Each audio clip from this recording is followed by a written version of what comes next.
I have a little thing. I don't know if you guys have heard about it, but have you ever heard of third man syndrome? No. Okay. Super, super weird. So third man syndrome has been explained by scientists of a kind of a weird phenomenon that happens with mountain climbers, right? So these people who are climbing on mountains who are on the edge of death or edge of just giving up have experienced very similar things at different times, unrelated to each other, where they see a person or a figure that motivates them, encourages them, or gives them proper advice to continue moving forward. This happened like a lot. This happens many times. There's many counts of it. I saw an article about it, and there are people like, okay, my parents weren't mountain climbing, but this happened, and it cannot be explained.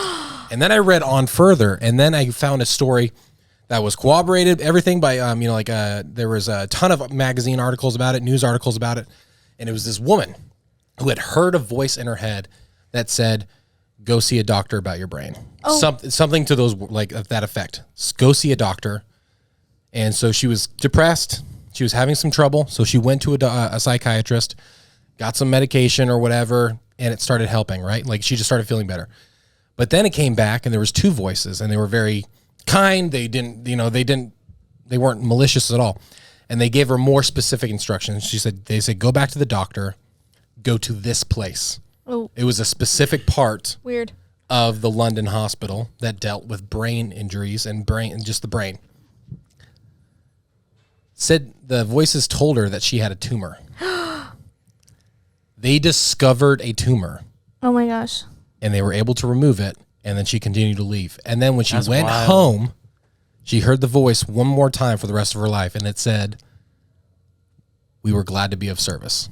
Ew, weird. Oh my gosh. And that's it. And then you look and there's so many other people sharing stories of like, I was pulled out of a car when I was passed out. Okay, I have a story, a personal story, not for me, but someone I know. Yeah. They got a flat tire on the side of the highway, and it was like their like van, and he was under the car like doing the jack. Yeah. And the tire was off and the jack slipped.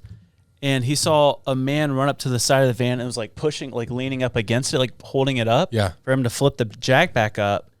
And he's like, oh my gosh, thank you so much. Like you like saved my life. And he like scooted out. No one. Dang. Who? Jimmy. Wow. Yeah. See, that's what makes me believe in that kind of stuff, because there's so many people that are in completely different scenarios that don't have faith at all, that are just like, I can't explain this. Dude, this thing was real. I heard this voice. This happened. Can I do something? Hey guys, can I do something right now? Listen, okay.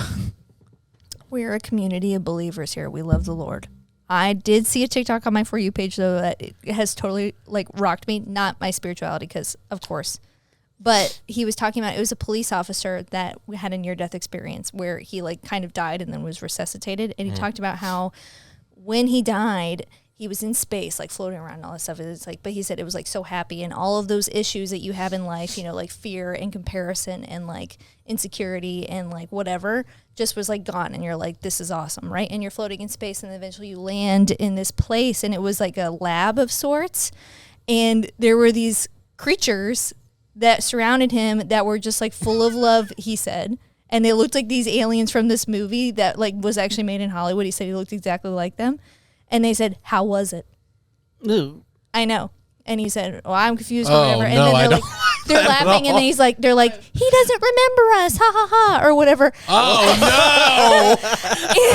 I don't like that at all. Anyway, but he was saying it was a beautiful place, and then he was resuscitated and went back to his life. That seems like a nightmare. That doesn't seem fun. He said it was great. He doesn't remember us. But there were so many comments like, I've seen these creatures before. It's so weird that you said that, or whatever. Oh, man. See, it's trippy, dude. Do you guys believe the sleep apnea stuff? Oh, yeah. What? Where you get like the sleep paralysis? That's what it is, not apnea. Paralysis. Yeah. It's like sleep apnea. It's like, you mean the breathing machine? Like lucid dreaming. Where the creature is at the end of your bed. Well, yeah, but that has nothing, like, it's not the same thing. It's like everyone sees different things. I think it's all angels and demons, man. Yeah, true. I mean, possibly, but our brains are just crazy, dude. Yeah, Our brains are actually just so wild. So what it's if the that's your spiritual realm. opportunity to lift the veil of the spiritual realm and you can see? I don't want to. No, I know. I mean, I don't think anybody Yeah, yeah. wants to, but you see what's happening, the spiritual warfare yeah. or whatever. I don't know. That was the haunted house for me. That was kind of like the opening of like, oh, I didn't know that opening opened. I didn't know that thing was there. I won't touch that again. Like, I was like, it's like, I'm not going to do that. For real. Oh, this is starting to get scary. We need to go to therapy. Oh, Yeah, man. Fun Friday.